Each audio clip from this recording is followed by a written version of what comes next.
কাশ্মীর থেকে একটি মেয়ে স্বয়ং ভগবান শ্রীকৃষ্ণকে সশরীরে দেখার জন্য বৃন্দাবনে এসে উপস্থিত হলেন।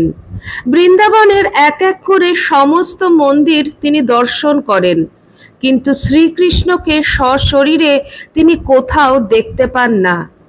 তখন সেই কাশ্মীরি মেয়েটিকে একজন ভক্ত বলেন যে, তুমি যদি শ্রীকৃষ্ণকে সশরীরে দেখতে চাও তাহলে বৃন্দাবনের নিধিবনে যাও। এখানে ভগবান শ্রীকৃষ্ণ প্রতি রাতে তার গোপিনীদের সাথে নৃত্য করেন। যদি তুমি তার প্রকৃত রূপ সত্যিই দেখতে চাও তাহলে তোমাকে নিধিবনেই যেতে হবে। ওই মেয়েটি এই কথা শুনে আনন্দিত হয়ে ওঠে। সে তৎক্ষণাৎ নিধিবনে গিয়ে উপস্থিত হয়। সবার আড়ালে মেয়েটি গাছের একটি ফাঁপা ডালের তলায় লুকিয়ে পড়ে। এরপর রাত্রি 2:30টার সময় ওই মেয়েটি এমন কিছু দেখতে পায় যা দেখে সে স্তম্ভিত হয়ে যায়। ওই মেয়েটি এরপর যা বলেছিল তা শুনে আপনিও বিশ্বাস করতে চাইবেন না। কাশ্মীর থেকে আসা এই মেয়েটি রাতের বেলায় ঠিক কি দেখেছিল, তার সাথে কি হয়েছিল, মেয়েটি কি তারপরেও সুস্থ ছিল, নাকি ভগবানের ঔজ্জ্বল্যকে সহ্য করতে না পেরে পাগল হয়ে গিয়েছিল? এটি একটি সম্পূর্ণ সত্য ঘটনা। আসুন বিস্তারিতভাবে সবকিছু জেনে নেওয়া যাক। নমস্কার, live stories with Soma YouTube চ্যানেলের সকল দর্শক শ্রোতা বন্ধুকে আমন্ত্রণ জানাই একটি সম্পূর্ণ নতুন ভিডিওতে। আসুন তবে শুরু করা যাক ভিডিওটি। কাশ্মীরের একটি ছোট্ট মেয়ে প্রতিদিন তার মায়ের সাথে ভগবান শ্রীকৃষ্ণের মন্দিরে যেত। তার মা প্রতিদিন ভগবানের শৃঙ্গার করে পুজো পাঠ করতেন। ছোটবেলা থেকেই এমন সংস্কার পেয়ে মেয়েটিও ভগবানের এক পরম ভক্ত হয়ে যায়। একদিন পুজো করার সময় মেয়েটি তার মাকে জিজ্ঞাসা করল, আচ্ছা মা, ভগবান শ্রীকৃষ্ণ আমার সাথে কবে কথা বলবেন? এই কথা শুনে তার মা তখনকার মতন তাকে চুপ করিয়ে দেওয়ার জন্য বললেন, যখন তুমি প্রভুর মতন বড় হয়ে যাবে তখন তুমি তার সাথে কথা বলতে পারবে। সময় অতিবাহিত হতে থাকলো আর মেয়েটিও ক্রমশ বড় হতে থাকলো। এরপর একদিন সে তার মাকে জিজ্ঞেস করলো, আমি ভগবানের মতন বড় হয়ে গেছি তো মা, এবার কি ভগবান আমার সাথে কথা বলবেন? এই শুনে তার মা বুঝলেন যে তার মেয়ের মধ্যে দিন দিন কৌতূহল বেড়েই চলেছে। তিনি তখন তার মেয়েকে বললেন, ভগবান এমনি এমনি কথা বলবেন না, তার জন্য তোমাকে কঠোর সাধনা করতে হবে।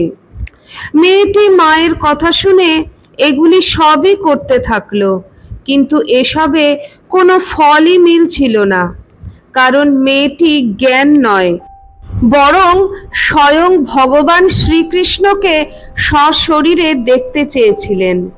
পরে মেয়েটি কিছু ভক্ত ব্যক্তিদের কাছ থেকে জানলেন যে শ্রীকৃষ্ণ তো বৃন্দাবনে থাকেন, তার নিবাস সেখানেই।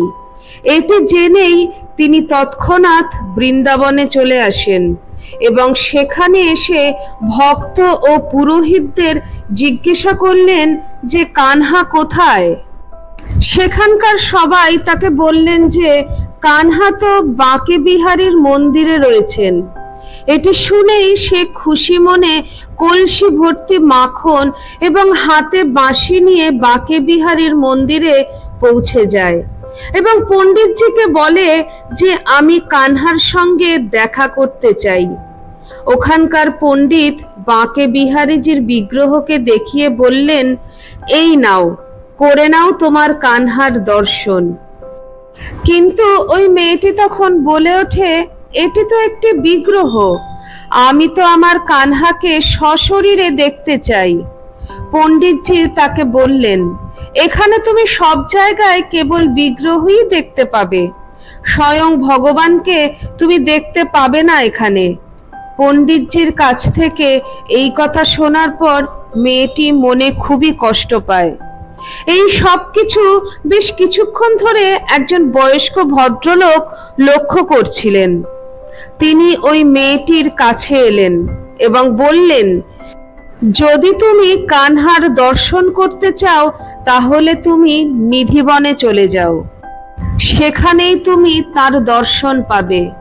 তিনি আজও রাত্রিবেলায় নিধিবনে আসেন এবং গোপিনীদের সাথে নৃত্য করেন। এ কথা শুনে মেয়েটি নিধিবনে যায় এবং সন্ধ্যার দিকে লুকিয়ে নিধিবনে প্রবেশ করেই একটি বৃক্ষের নিচে লুকিয়ে পড়েন।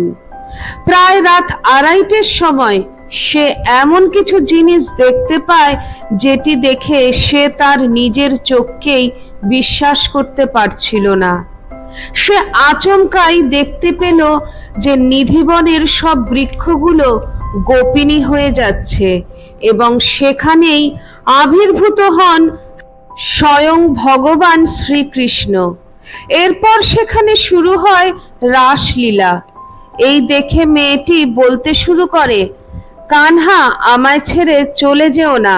তখন মেয়েটির দিকে তাকিয়ে শ্রীকৃষ্ণ বলে ওঠেন, আমি তো সব সময় তোমার সাথেই ছিলাম, আমি কখনোই তোমার থেকে আলাদা হইনি, আমি তো সব সময় তোমার মনেই রয়েছি। ভগবান শ্রীকৃষ্ণের কথা মুগ্ধ হয়ে শুনছিল মেয়েটি। সে বলে ওঠে, তুমি কোথায় আছো? আমার মনে, আমাকে দেখাও তুমি।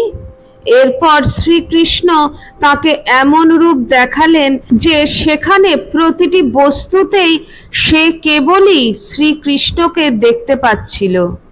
এসব দেখার পরই মেয়েটি অজ্ঞান হয়ে মাটিতে পড়ে যায়।